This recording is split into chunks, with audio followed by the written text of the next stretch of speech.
I'm Logan Crawford, and right now on the Spotlight Network, we're diving into a comedic and nostalgic journey through the hectic world of high school administration. The name of the book, Is School Really Out for Summer? It's written by a terrific author. His name is Jim Sarto. You'll uncover laugh-out-loud situations paired with heartfelt memories of endless summer days from 1964. If you crave humorous teacher stories, behind-the-scenes educational insights, and a dose of summer break nostalgia, this book is a must-read.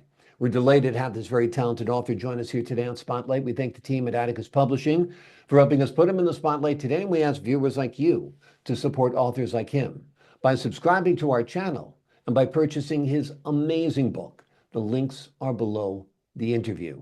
And be sure to download the Spotlight Network TV app streaming on Roku, Apple TV, and Amazon Fire TV. Jim, thanks so much for joining us here today on Spotlight. It's always a pleasure. Thank you very much for having me. It's a pleasure having you on the show. When I saw the book title, right away I started singing, School's Out for Summer. I think that was the anthem of school being out when you and I were growing up, don't you think? I think so. And believe it or not, that's one of the reasons for the title. Every year as school ended, everybody would go out and school's out for the summer, the whole Alice Cooper thing. And I'm thinking to myself as administrator, no, it's not. It's really not. It's just starting. But most people see it as, oh, lock up the school. And when you come back in September, the principal will open up the key and automatically all the new hires are there, all the new furniture is there, and all the new books. Yeah, really a lot goes on during the summer, believe it or not. Oh, yeah, a lot does go on. But when you're a kid, it's endless summer. I mean, particularly, you said you were in fifth grade back in 1964. That was a magical time. I mean, we didn't have these things reminding us of the time of every second. We weren't monitored by those things. Our parents didn't know where we were half the time. Talk to us a little bit about the wonder of being, a 12-year-old or a 10-year-old back in the 1960s. It was amazing. I've always thought I'd like another fifth grade summer, and that's like the subtitle of the book. Every other chapter goes back to 1964. So it actually follows the high school principal on graduation night going all the way through the first day of school in September. And it follows little Joey, who is, as an older one, is the principal, Dr. Joseph Strat. Joey as a fifth grader. He keeps reminiscing. So every other chapter goes back what happened in high school at this time, and then as a fifth grader. And for example, this summer, how fast did this summer go? It flew like by. That. You say, this summer I'm going to get this done, people over here travel. It goes. But when you get out of school, the last day of fifth grade, there's no September. It's just not there. You'll get bored before September, but between riding the bike around, hanging out with your friends, going, all the things that you experience, and knowing that you have a place to go at night to fall asleep and grab your meals and disappear, like you say, for the day. No one really knows where you are. It's the best where you're so independent, you think you rule the world as compared to what you're going through as an adult. And it's just the satirical look at all the stuff that could happen. And gee, I wish I was back then. Exactly. It was a great time. It's funny, I banged my head hard when I was about in fifth grade, and I might have fallen out of a tree or something like that. My parents took me to the ER, and the doctor said, well, what's today's date? And I was like, I don't know. And he said, well, what day of the week is it? And I said, I don't know. He said, what month is it? I'm not sure. It could be August, it could be July. And I said, it's not because I don't remember, it's just that I don't keep track. It's summer. Yeah, it's summer. And it was endless summer, and it was a wonderful time. You liked the school experience enough, though, to go back to school even after graduating from school. Tell us what brought you back there. Going back to school, there's a lot of twists and turns, as you know, just like with my kids growing up. You think they're going to become this, they don't. I was a pilot before I got out of high school. I was going to go into the Air Force. And my father said, you'd make a good teacher. And I'm going, but to tell you the truth, I became a teacher. Then from there, I went on supervisor. I took on just about every role in administration. And then my last 10 years, I was a high school principal. And I really enjoyed it because I always have this thing, what the superintendent of schools runs everything. So I always say, everybody hates the superintendent, only half the people hate the principal. It doesn't mean that. It just means that, at least I can meet with the people and enjoy the staff and the kids. Yeah. And so hearing all the stories and going through the things with my friends. But I retired back in 2014. Mhm. So I now work for a leader to leader program with the New Jersey Principal Supervisors Association. So I train principals and superintendents on how to mentor new administrators. And by doing that, I continue to hear the stories. I continue to hear what they go through and how they want to be a kid again and all that. So I had so many stories in my head that when I go down to the beach in Brigantine, you can drive on the beach. So at night, I back the truck up. And I actually wrote this book on notes on my phone. I sat Great. there, put the titles together. The next year, I started filling it out, emailing it to myself. And I'm going, hey, fifth grade summer, maybe I'll just add it up to what I'm doing, used to do now. And it just managed in real time to go through what I went through years ago with everybody else's stories and all the other things. And I had so much fun doing it. I said, I don't care if I sell any, I'm just having fun doing it. And apparently, the book's doing very well. Yeah. It's relating to educators, but also non-educators. So I'm pretty happy. Yeah. Why did you choose to tell the story about Joey Strat, is it, as opposed to Jim Sarto? Well, because it's fictional ish. It's it's a mix and match. Joey Strat, as I did a book launch last week, and I told them if they follow my site, there are Easter egg over 100 Easter eggs easily in this book of things that everything has a meaning to it. For Mhm. example, I'll give a one away. Joey Strat. I came up with the name Strat because I am a trumpet player.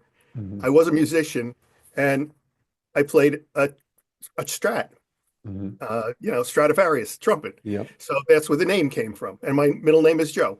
So things like that. But as you look at, I didn't want to just go realistic. I wanted to go a lot of stories. For example, I only have an older brother, an older sister, and a younger sister. In the book, you'll see I have an older brother, an older sister, and a younger boy.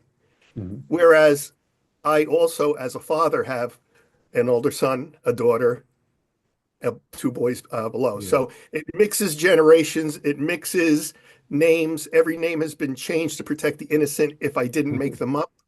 And I just had so much fun just taking it to the next level, or what would have happened, or the really funny stuff people don't see, or you would never believe how, like, with what you Mhm. do, the Yep. taping, this. When I watch, it's, all about Jack. What was that? Right. And watching you behind the set, there's a lot of takes going on, but you Yep. make it seamless. And that's how you try to make the book go. Right. Exactly. Exactly. I loved your front cover of the kid on the Stingray bike. I think he's popping a wheelie. Yes, he Um, is.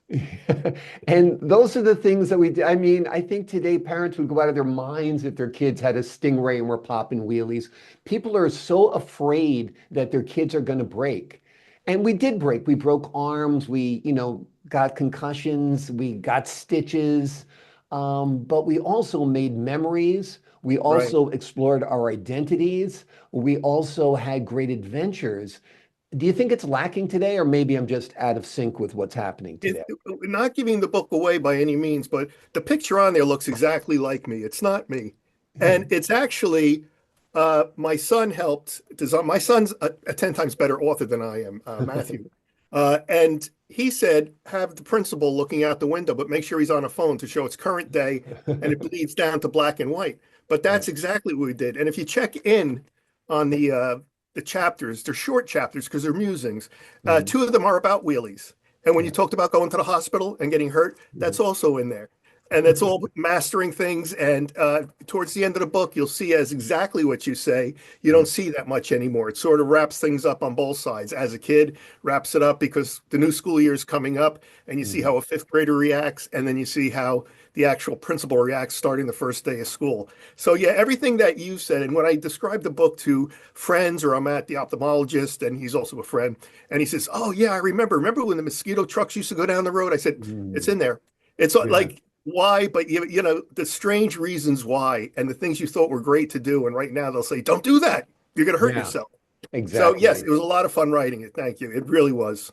I'm glad. I'm glad it was fun. What are some of the humorous anecdotes that come to mind when you think about being a high school administrator? I'm sure part of it has to be that a kid comes with some sob story that you think is hysterical on one level, but you have to keep the game face on for the kid. But is there something that comes to mind? Yeah, I've had things even going out into the classroom. I was at a new place as a younger teacher, and actually, that's my next book is between this one. And people were getting into my office. There was only 14, 15 kids in that particular class, but my office door was always unlocked, which is in Mm. the classroom. And I heard somebody say that kids may have keys. You have to watch out. So I went out there and I said, look, if you have a key to this door, I'm walking out for 2 minutes. I'm coming back, put the key on my desk. Again, I was new. Take a shot. Right.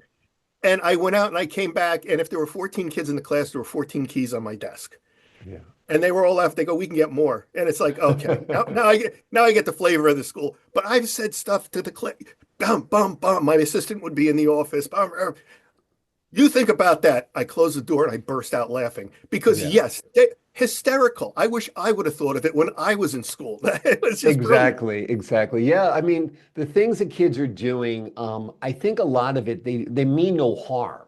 I mean, Right. obviously, you as an administrator can't condone kids having keys to your office. Or we used to put pop rocks on the, if you remember pop rocks, you used to pop in Yes, your mouth. We used to absolutely. put them on teachers' seats. And while they were sitting there, they would start crackling during class. And we would be like, dying, dying, dying as the pop Mhm. rocks exploded. But and I went to an all boys school, so there was nothing to do but get into trouble because there Oh, weren't sure. girls to impress. Hmm. So you just, sought to be a wise guy and a prankster, and that was our mission in life. But we had a lot of fun. But Have you you came up with envisioned this? improv. What's that? You came up with improv. You had to. Exactly. Well, I was Everybody going to had to say to you come before, up. I can't tell you how many teachers who said, Mr. Crawford, close your mouth because you're not going to get paid for talking when you And get look what older. happens. And boy, were they Exactly. wrong. Boy, were they wrong. But it is funny. Have you envisioned this as a film? After I started finishing it up, I go, this would make either a great Broadway musical, Broadway play, or a film, or even a series kind of a thing. Not looking actually to do it, but just thinking, it has all the makings of the going Yeah. back and forth and seeing, I mean, a lot of movies do that now where they take a shot back what happened 5 weeks ago or 3 years. But just the writing alone could Mm. be so easy on this because there's just so many things, so many stories, so many things that are hysterical but you can't, you know, like if Yeah. you when you go through my book, the things that come up, and there are a couple serious points in the book of what really happens, and then other hysterical. I mean, there's a point in there you'll see a parent, and you're so used to seeing that parent coming in and complaining, and the kid that they just come in yelling and yelling, and you just go, "Hey, you want a cup of coffee? Yeah, I'll have a cup of coffee." And then they keep yelling and yelling. You want, yeah, how about this? You want sugar? Yeah, yeah. After 5 minutes of yelling, I go, "Are you done?" Yeah, I'm done. So how you doing today? I'm good. You think the Yankees will win? Like you just get used to. They needed to vent. They came in. They were okay, and Right. yeah, it was fun. I Yeah. had a great career, and now listening to all the other people while I'm going through the trainings in New Jersey and showing people, it's everybody has a book in them. Everybody has at least one book in them. Yeah. Well, I think you got a book and a film in this one because I think it would be great. I think just the styles alone, it's a very visual era, the 1960s. Like you said, the music, the soundtrack, Oh, you got yeah. your opening score already with School's Out for Summer. And I think there's a lot of yearning for, even among kids today, to look back at what it was when people were more analog, you Right. know? And there's a real charm to that. And I think as we progress, I think we will become more of an analog culture again, because stopping by to see people, picking up a phone and calling them rather than texting, running into them in downtown. I Yes, think exactly. there's a wonderful charm to all of that. Mhm. Before Facebook, going out Christmas shopping was when you'd run into old friends and neighbors and people you went to school with 15 years ago. And now I know what the guy I went to school with 40 years ago had for lunch, you know? Yeah, right. That day, real time. Exactly. And I don't care and it's not fun, Yeah. So I think there is a real pining to go back. And I think that's great. One question I wanted to ask you before we left. Um, You started in teaching in what, the 80s? 1979. 79. From 79 to 2014, you must have seen parents evolve too, because in 79, I couldn't imagine my mother coming in and giving a teacher or a principal a piece of her mind. But in 2014, I can. Well, Um, there's things that some the parents were more in the 70s going to the 80s, just like 60s on up. My kid did what? I will yeah, take care of it. And it started going to the point of, what did you do to my kid? yeah, My kid was right. But a lot of times I've been to several districts because I'd moved up in positions. And, you have that one parent that's, oh, what a great parent. And maybe the athletic or what a pain in the butt that parent was. When you go to another district, a lot of times it's like, well, playing the part of Mr. Smith in the past district is now so-and-so in this district. And playing the part of the pain in the butt is like they just replaced themselves in yeah, another district. But yeah, as you get older and older, I've seen things where I would have been embarrassed. I've seen parents walk out during a practice on a field with the coach and with varsity team, complaining to the coach that their kid who's standing right there should be captain of the team and you're not fair. I would have crawled under a rock on, but these are the kind of things that you see, and it's normal as you got into the 2000s. yeah, yeah. And I think kids should be kids.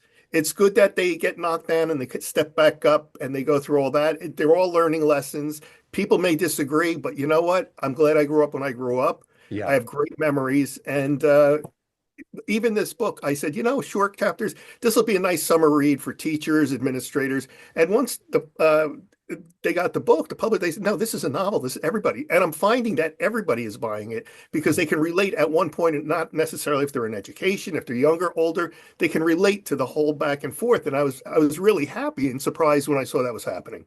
Exactly. I think everybody views their older self and younger self in an interesting juxtaposition.